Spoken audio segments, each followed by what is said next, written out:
Praise the lord. ప్రభువైన యేసుక్రీస్తు శ్రేష్ఠ నామములో మీ అందరికీ నా హృదయపూర్వక వందనాలు.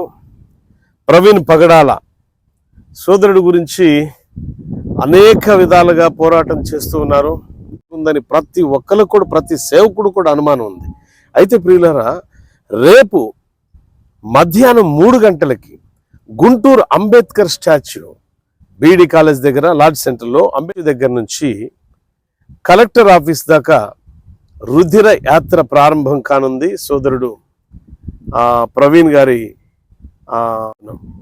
ఈ రుధిర యాత్రలో ప్రతి ఒక్కరు కూడా పాలి భాగస్తులై సంఘీభావాన్ని, నిరసనను తెలియపరచవలసిందిగా దళిత నాయకులకు, క్రైస్తవ నాయకులకు, సంఘ బిడ్డలకు, క్రైస్తవ శ్రేయోభిలాషులకు ప్రేమతో ఆహ్వానిస్తున్నాం. అందరూ రండి, చేయి కలుపుదాం, న్యాయం కోసం పోరాడదాం. సంఘం ప్రతి సేవకుడు తప్పకుండా అటెండ్ కావాలి. ప్రతి సేవకుడు కనీసం 10 మందితో ఈ రుధిర యాత్రలో పాలిభాగస్తులు అవ్వాలా.